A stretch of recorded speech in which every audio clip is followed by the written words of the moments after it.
الشافع المشفع يوم الدين ومن استنى بسنته واهتدى بهديه إلى يوم الدين أما بعد. حياكم الله, dear brothers and sisters, if they are listening to us,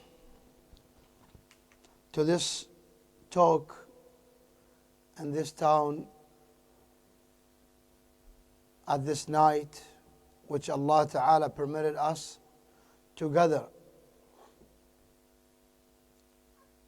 with each others to be upon one of the guidances that Rasulullah Sallallahu Alaihi Wasallam gave us when he Sallallahu Alaihi Wasallam said, مَجْتَمَعَ قوم في بيت من بيوت الله يتلون كتاب الله ويتدارسونه بينهم إلا حفتهم الملائكة وغشيتهم الرحمة ونزلت عليهم السكينة وذكرهم الله عز وجل في من عنده. Isa said, there will be no number of people gathered in one of the houses of Allah, learning about the book of Allah, except that Allah Ta'ala will mention them before the angels, and the angels will surround the place where they are gathering in, meaning to protect them from the shayateen, and the mercy will cover them as well as tranquility will be descended on them. And in the other hadith, Isa said that Allah Ta'ala at the end of the majlis will tell the angels, I take you as witnesses that I forgive them all. The angel would say then, but they had so and so who is not of them. He did not come for seeking knowledge. He might have come to see someone for any other reason, but not seeking knowledge. Then Allah Ta'ala said, they are the people who anybody said to them would never be unpleased. So may Allah Ta'ala make us from those who establish such gatherings sincerely for the sake of His and following the guidance of Rasulullah Sallallahu Alaihi Wasallam, who said, إذا مررتم برياض الجنة فارتعوا. If you pass by the gardens of the Jannah, then irta'u. Irta'u in Arabic means spend the best time of yours there and eat as much as you can. You know, in the picnics, as the brothers of Yusuf alayhi salam said to their fathers, أرسله معنا غدا يلعب ويرتع. يلعب, to play. Yarta means to eat, not like normal, unlimited. When you are in the picnic, you may eat more than the normal times. So the Prophet ﷺ is inviting us to this gatherings, and he is naming this ilm that you take as the food that you eat as much as you can on the picnic. Now you are like in a picnic because as you see, only calmness, only tranquility, only love that is here with each others. We have no hatreds, we have no fightings, we have no any enmity, but we all are brothers. Like if we are just on a picnic and you are seeking of the knowledge as much as you can. What the Prophet ﷺ meant by that means don't get yourself involved in anything other than seeking knowledge. Take as much as you can. Take as much as you can. Pay attention. Don't talk. Don't get, busy with your phone. But focus. And try to, if you can't memorize, try to remember what is said. If you can't, then write down whatever points that are either new to you or maybe unclear to you, so you want to ask about them at the end of the talk. By the way, I'm somebody who's not that qualified to answer questions, but if would, I prefer them written. I don't accept verbal questions, and I don't accept questions off table. Meaning after we finish, please, no more questions by the door, by the car, by the way, by the corridor. Questions got to be here so everyone benefit. Private questions, you get the email, ilmforall@hotmail, ilmforall@hotmail.com. Private questions, right? So the Prophet ﷺ is inviting us to these gatherings. Today's topic is one of these guidances that Rasulullah ﷺ gave us. And he meant us with it. He meant us, people of this time, people of this eras. Not those, the companions. This speech wasn't given for them, rather it for us. Because he ﷺ said, the one who's holding upon my sunnah and the times where the Muslims, where the ummah go misguided and be corrupted, then he is the one who is holding the burning coal. He is the one who is holding the burning coal. Why did Rasulullah sallallahu alayhi wasallam named holding the sunnah as a burning coal? Why did he name the sunnah and the truth as a burning coal?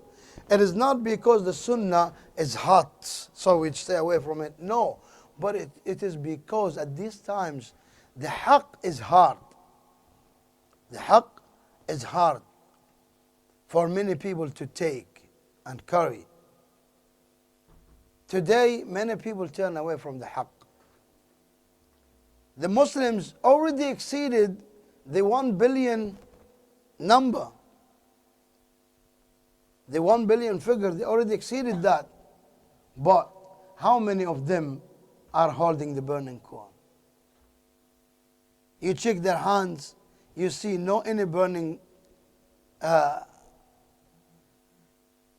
signs on there or spots. Why? Because they are holding the cube of ice, not the burning coal. They are holding the ease, not the difficulties.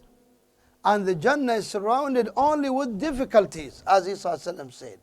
While the hellfire is surrounded with ease and desires. Desires. So, the saying of the Prophet ﷺ, those who keep themselves upon my sunnah when everyone is corrupted and their ways of worshipping, then he is the one who is holding the burning coal. And in other hadith, he will be given the reward of shaheed, martyr. Because it is not something easy to steadfast on the sunnah. It is not something, it is easy, don't take me wrong, it is easy, but for whom?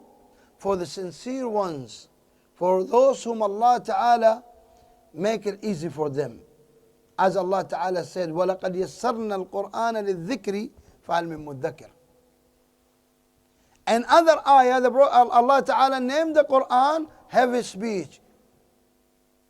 Allah Ta'ala said, as in Surah Al-Muzammil, إِنَّا سَنُلْقِي عَلَيْكَ قَوْلًا ثَقِيلًا. So in this ayah, in Surah Al-Muzammil, Allah Ta'ala said, it is a heavy speech. But in the other ayah, Allah Ta'ala said, وَلَقَدْ يَسَّرْنَا الْقُرْآنَ لِلذِّكْرِ. We made Qur'an easy for those who want to remember. But for those who want upon what? Sincerity. Upon sincerity.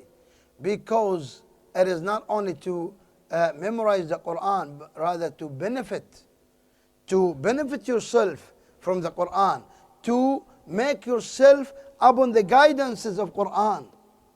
But if you recite the Qur'an and memorize the Qur'an and you act away from it, that is not correct, akhi. That is not correct. And it is not how much you memorize, rather how much you stick to the guidance of the Qur'an. As one day, I came to a mosque to give a lecture, to give a talk. And I saw the Imam wearing Western suit. That was in Saudi, back home in Jeddah. He has PhD in engineering. And mashallah, he's doing good. Don't take me wrong. He's teaching the people Quran. This was a workplace, a company. And he was teaching people Quran every day after Dhuhr. Halaqah of Quran, teaching them the good pronunciation, recitation. But I saw him in a complete Western suit with long trousers below the ankles. So I came to him, close between him and I, before Salah. I said, Assalamu alaikum. He welcomed me, mashallah. Once I said, Akhi, your trousers are too long, just between him and I. He immediately turned to me so angry and said, how much Quran you memorize? I memorized the whole Quran. You memorized the whole Quran? I said, Akhi, calm down. He said, no, tell me, how much Quran you memorized? I said, Akhi, it is not how much you memorize, it is how much you act upon. How much you act upon.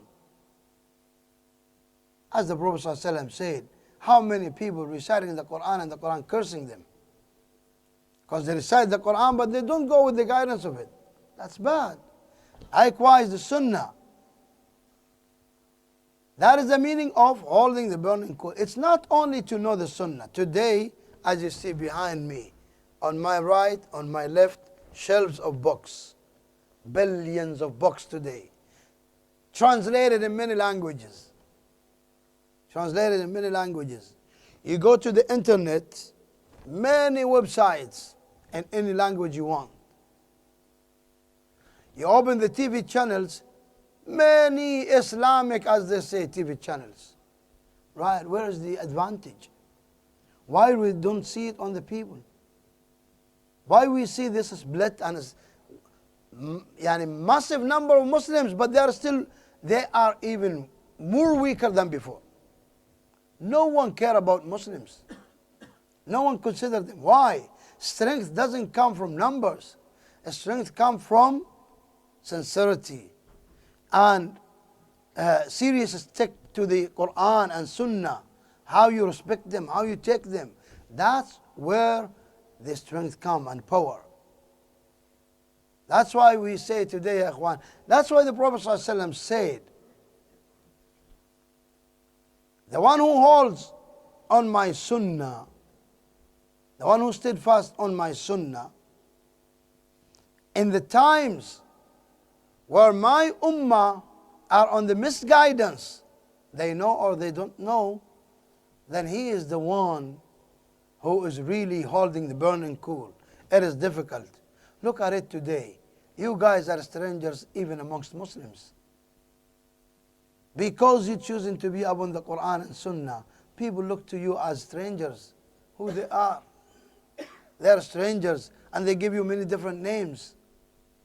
Sometimes they say they are Wahhabis. Sometimes they say they are this, they are that. All of this because you guys want to be upon the Quran and Sunnah.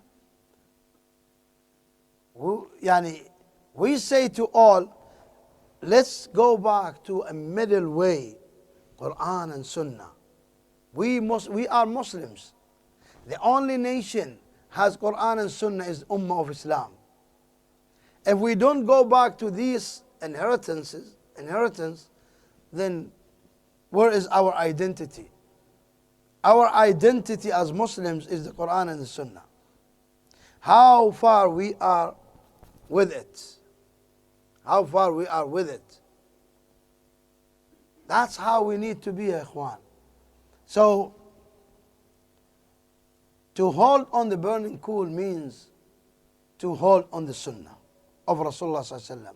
To hold on the sunnah of Rasulullah sallallahu alaihi wasallam means you be upon the, as he sallallahu alaihi wasallam said when he described the nations, he said that the Yahud were split into 71 groups. One in the Jannah and 70 in the hellfire. The Nasara, the Christians, split it into 72 groups. One in the Jannah, 71 in the fire. This one from the Yahud, this one of the Nasara, finished, not today. No more today, no more. Don't think that there's still one be until today. No, no, no. No more. This one was during the lifetime of their prophets and messengers. But not after Muhammad was sent. After Muhammad was sent, it is either Islam or hellfire. No way. As he said, والذي نفسي بيده لا يسمع بي أحد من هذه الأمة يهوديا كان أو نصرانيا ثم لا يؤمن بي إلا أدخله الله النار. There will be no one of this ummah. Ummah means whole mankind living from the time of Muhammad ﷺ until the day of resurrection. All of them. And then he said, whether he is Christian or Jew, and he does not believe in me, Allah will put him in the fire. Means no religion to be accepted after Muhammad ﷺ was sent but Islam. But Islam. As Allah Ta'ala said, وَمَنْ يَبْتَغِ غَيْرَ الْإِسْلَامِ دِينًا فَلَنْ يُقْبَلَ مِنْهُ. Whoever wishes to take other religion other than Islam, then it is not going to be accepted from him. And this Islam is the Islam that Allah Ta'ala sent Muhammad ﷺ with. As he said, اليوم أكملت لكم دينكم وأتممت عليكم نعمتي ورضيت لكم الإسلام دينا. ورضيت لكم الإسلام دينا. So that is the religion. This ayah was descended at the end of the life of Prophet Muhammad sallallahu alaihi wasallam. It was in Hajjat al-Wada' on the day of Arafah. Rasulullah sallallahu alaihi wasallam lived after that around 4 months or 3 months, and then he passed away. Sallallahu alaihi wasallam. So this means that Islam is only what he was upon, as he sallallahu alaihi wasallam said then, continuing the hadith of the split of the nations. He said, and my ummah will split. Is this a news that can be true or false, or it is a revelation? Ikhwan, what is it you think? Revelation, right? Because Allah said, لا ينطق عن الهوى. He, Muhammad sallallahu alaihi wasallam, never speak out of his own desire. إنما هو وحي يوحى. But he is only a revelation revealed to him. So he said it, and it must, as what he said about the previous nations is a revelation also. He did not see the Yahud, he did not see the Nasara all. But he was told that these divided into 71 and these divided into 72.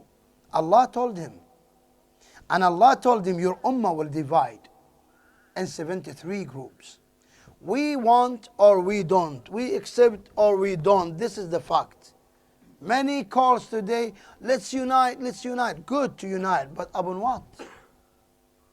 Upon what? Upon whatsoever, but let us all be one against America. No, akhi. We want to be all one against the shaitan first. And we can't be one against the shaitan until we be one upon the Qur'an and the Sunnah. We can't be one while our aqeedah is different, while our practicing is different. One on the Sunnah, one on the Bid'ah. One worships Allah, one worships the grave. One follow Muhammad, one follow his own Imam and desire, and that's it.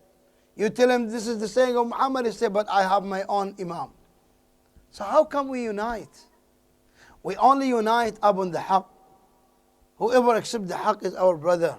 Who doesn't accept the haqq, we are not so worried about him. So, ikhwan, I don't want to hold you too long. Although tomorrow is Saturday and your day off, but I'm sure you've been working today and been hard for you to stay longer. But the reason and the purpose for such talks to emphasize this type of hadith, holding the burning coal. Many people will get, confused. Why Rasulullah sallam named the sunnah burning coal? Because it is as difficult as holding the burning coal today. That is the meaning of it. It does not mean that it is as warm as the burning coal, but it means that holding the sunnah is as difficult as holding the burning coal at these times. At these times. And we all can see it. And we all can see it amongst the Muslims. Once you say Qur'an and Sunnah, yes, everyone raises this. Raises this. Those who pray the graves, they raise it. They say Qur'an and Sunnah. But when you come to the practical, you don't find them on the Qur'an. Okay, the Prophet ﷺ said in the hadith in Sahih Muslim, and even in Bukhari and in the Sunan, that the curse of Allah be upon those who take the graves of their prophets as places of worship. Today they are not only the graves of the prophets, but graves of anybody. Graves of anybody. So how come we are holding on the burning coal? We are not. Except for those who are seriously on the Sunnah. And as I told you, the Prophet ﷺ said in one hadith that that person, as he ﷺ described them, he said those who correct themselves when the people are found wrong. Meaning in the way of worshipping. You know the haqq, you don't go with the masses. Oh, my people doing this, I go with them. I don't want to be seen different. La. La. Be upon the sunnah and jama'ah. What is jama'ah? What is the jama'ah? Ibn Mas'ud said, the jama'ah is what adhered the haqq even if you were alone. Even if you were alone. Whole world on one side and you are one side, but you are 100% sure that you are upon the haqq because you see the Qur'an and Sunnah, and others only give you their opinions and the opinions of their shuyukh. Then how come you leave? But you are so certain that it is from Rasulullah ﷺ for what is from others. That's not correct. As Imam Malik said, rahimahullah, the Imam of Dar al-Hijrah, he said, لا يصلح آخر هذه الأمة لا يصلح آخر هذه الأمة إلا بما صلح به أولها. The end of this ummah, look, Imam Malik is only on the 3rd century of this ummah. 3rd generation. He is from Atba' al-Tabi'een. And he is telling us this. He said, by Allah, nothing can correct the end of this ummah except the same thing that corrected the first. What corrected the first? It is holding the Qur'an and the Sunnah, Tawheed. That is as Allah Ta'ala said, وَاعْتَصِمُوا بِحَبْلِ اللَّهِ جَمِيعًا. And hold fast on the robe of Allah, you all. What is the robe of Allah? The Qur'an and the Sunnah. The Qur'an and the Sunnah. So we need to be always upon the Qur'an and the Sunnah. And the Qur'an and the Sunnah, some of our youth come to understand something strange. They say, Khalas, we don't take no statement of any alim. We just go to the Qur'an and read it and understand. We go to the Sunnah, read it and understand, and that's it. So instead of we have instead of we have certain number of imams, like maybe millions, alhamdulillah, we have thousands of imams in the history of Islam. But now we have millions. Why? Because every young person, every person wants to be the imam of his. He can go to the Quran and take what he understands. La, that's wrong. It is the Quran and the Sunnah upon the understanding of the companions of Rasulullah sallallahu alaihi wasallam, how they understood it. We have to go by their understanding, because they were the perfect ones after the prophets and messengers. So we see how did they understand the Quran and the Sunnah. And then we understand it and take it the way they did. Not to go independently and take the Quran and read it and say we understood it. Okay, what do you understand? He understood this way. This one understood this way. That understood this way. That's wrong. That's wrong. If we understand the Quran and the Sunnah properly, it never leads us to deviations and split, but it brings us to unity. It brings us to unity. So, ya ikhwan, holding on the burning coal means to hold on the Sunnah.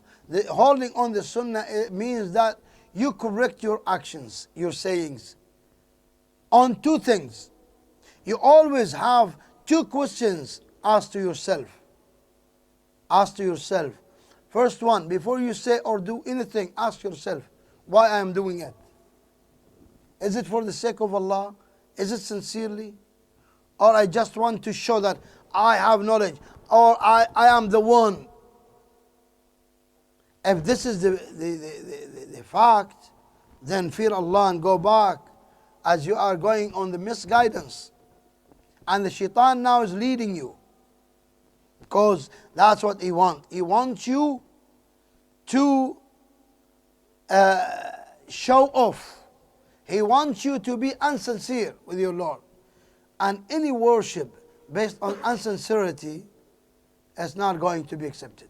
And not only that, it's going to be punished severely. Because there now, the person is practicing shirk. Practicing shirk. Because shirk is not necessarily to worship the grave, because many people think that shirk is only to worship idol or grave or la. Allah Ta'ala said, أَفَرَأَيْتَ مَنِ اتَّخَذَ إِلَهَهُ هَوَاهُ. Have you not seen the one who took his own desire as his God? So he does what his desire tells him. That's a problem. So first of all, you examine your intention before you do, not after. Because as they say, the word, you own it before it comes out of your mouth. But once it comes, it owns you. It owns you then. So before you do anything, ask yourself, why I'm doing it? For the sake of Allah. Good. Now, number two, examine it. Is it on the Sunnah of Rasulullah sallallahu alaihi wasallam? Oh, I can't know now. Then don't do it. Wait. Don't do it. Wait. Yeah, but many people doing it. Don't take your religion from many people. You take your religion from one man, Muhammad sallallahu alaihi wasallam. Don't take your religion from many people. This religion is not a religion of numbers, but it is a religion of revelation.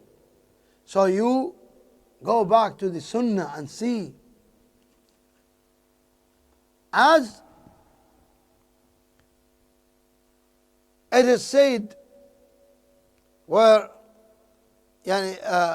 it is said that Allah Ta'ala does not accept no worshipping action or saying except if it is sincerely, khalisan, sincere, and sawab, means right upon the Sunnah of Rasulullah. The Sunnah of Rasulullah. And Allah Ta'ala concluded that all as in Surah An-Naseeha. Allah Ta'ala said, قُلْ إِن كُنْتُمْ تُحِبُّونَ اللَّهَ فَاتَّبِعُونِي يُحْبِبْكُمُ اللَّهُ ويغفر لكم ذنوبكم. Say, O Muhammad, to them all, if you love Allah, you all claim that you love Allah. Okay, if you love Allah, prove it. How can I prove it? Allah Ta'ala told you. فَاتَّبِعُونِ. Love Allah means you are sincere. You claim, we cannot examine your sincerity. No one can examine the sincerity of no one. It's only Allah who can know who is the sincere ones of us, who are not. May Allah Ta'ala make us all from those who are sincere and protect our intentions from going for any other than Allah. But what we can examine is your adherence to the Sunnah. Your adherence to the Sunnah. This we can see in the book of Hadith, and we can see you, if you are doing as the Sunnah of Muhammad Sallallahu Alaihi Wasallam or not. So, my dear brothers and sisters, if you want to be from those who are promised by this great reward, those who hold upon the burning coal, but this burning coal does not burn them, by the way. They hold the burning coal, but the burning coal does not burn them. Why? Because they are very good slaves of Allah, the Lord of the fire and the burning coal.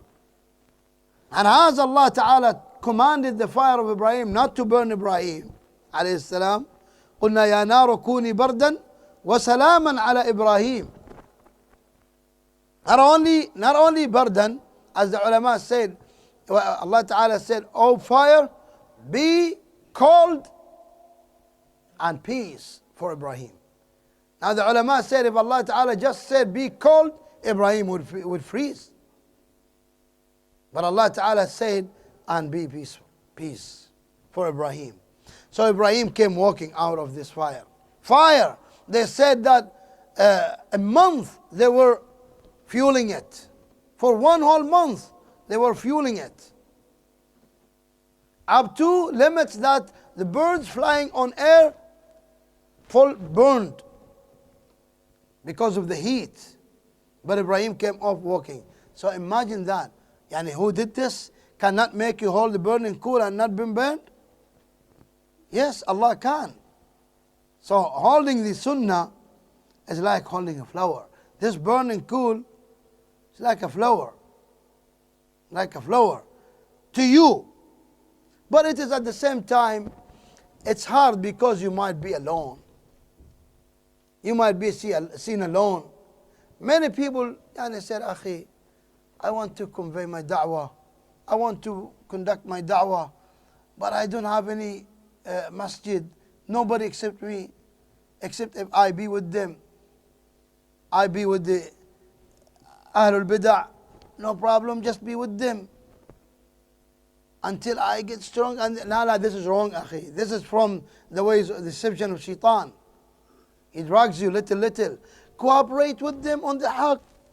And then correct them. Who can guarantee that you don't be with them? Be careful, ikhwan. Sometimes the shaitan doesn't always come until you take this bottle of khamr. No. Shaitan is not stupid, ikhwan. Shaitan will never come to the masjid with a bottle of khamr until the imam drink this. He knows that the imam will not drink it. Because the imam knows that this is khamr. So how he comes to the imam? There is a book compiled by Ibn al-Jawzi, not Ibn al-Jawziyah, Ibn al-Jawzi, Abu al-Faraj Ibn al-Jawzi, called Talbis Iblis. He shows there the tricks of shaitan, even to the big ulama, coming down to the very common person. You will see many different tricks of the shaitan. Many different tricks of the shaitan. He does not deal with people the same level. He first of all study you. Shaitan wants to misguide you. He come and see what thing you like. What thing you like. And then he starts from there little, until he gets you.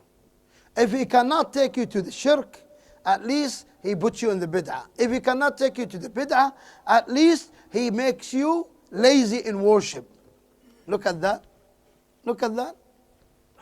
Or maybe he makes you exceed the sunnah of Rasulullah in forms of worshipping, like the Khawarij.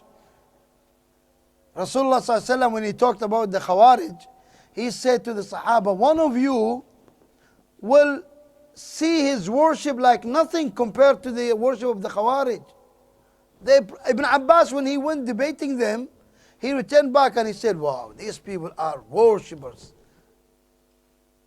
All the time reading Quran, standing and standing. But Rasulullah said they read the Quran, but the Quran doesn't even go above the throat bone of their chests. Why? Because they are upon misguidance. It's not how you, it is how you hold the sunnah.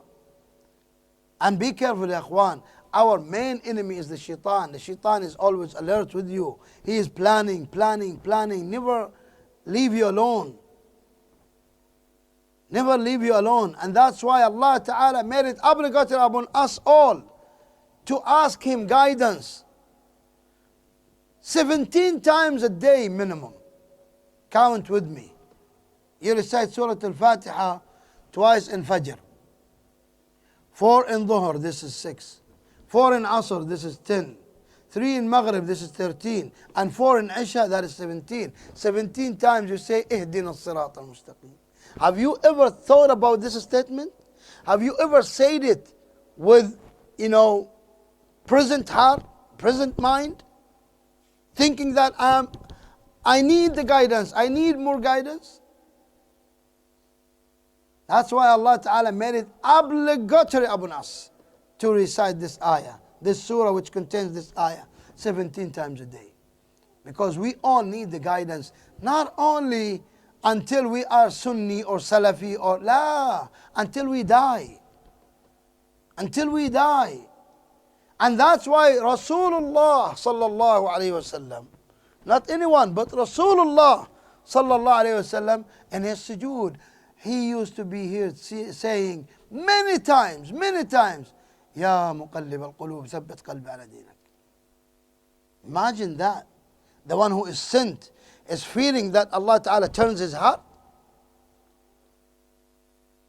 The one who is sent with the guidance, with the truth, is scared that Allah Ta'ala may turn his heart from guidance to misguidance. What about us? Ya ikhwan, today we are so convinced like if we are khalas getting the keys of the Jannah in our pockets. That's a problem today, ikhwan. Rasulullah sallallahu alaihi wasallam, on many occasions on the night prayers, he used to say, Allahumma rabba Jibra'il wa Mika'il wa Israfil fatir as-samawati wal-ard عالم الغيب والشهادة أنت تحكم بين عبادك فيما كانوا فيه يختلفون اهدني لما اختلف فيه من الحق بإذنك إنك تهدي من تشاء إلى صراط مستقيم. He used to say this dua of opening of the prayers, in the night prayers. How often we say it? How often we say it? Take it seriously from me. We are way behind this. We very rarely go back to Allah and ask guidance like if we really need it. But we always think that, we are the ones who are guided, we are the ones upon the sunnah, others are, akhi, you ask, protection is only from Allah. مَن يَهْدِ اللَّهُ فَهُوَ الْمُهْتَدِي. And Allah Ta'ala in the Hadith Qudsi says, يَا عِبَادِي كُلُّكُمْ ضَالٌّ إِلَّا مَنْ هَدَيْتُهُ فَاسْتَهْدُونِ أَهْدِكُمْ. O my slaves, you all are misguided. So ask me guidance, I'll provide it to you. And you need to keep asking Him until you die. You cannot guarantee that you are succeeding until you die. Until you die. Not before that. Never be before that. May Allah Ta'ala keep us all up on the sunnah and make us from those who are holding the burning coal, and provide us the reward of those who are holding the burning coal. May Allah Ta'ala make us upon the tawheed of His subhanahu wa ta'ala. May Allah Ta'ala purify our intentions to be for His alone. May Allah Ta'ala purify our actions and sayings to be only said and done for Him alone subhanahu wa ta'ala. And may Allah Ta'ala make all of our deeds, righteous deeds, upon the way of Rasulullah sallallahu alayhi wasallam. Wallahu ta'ala a'lam wa sallallahu wa sallam wa barak ala nabiyyina Muhammad wa ala alihi wa sahbihi.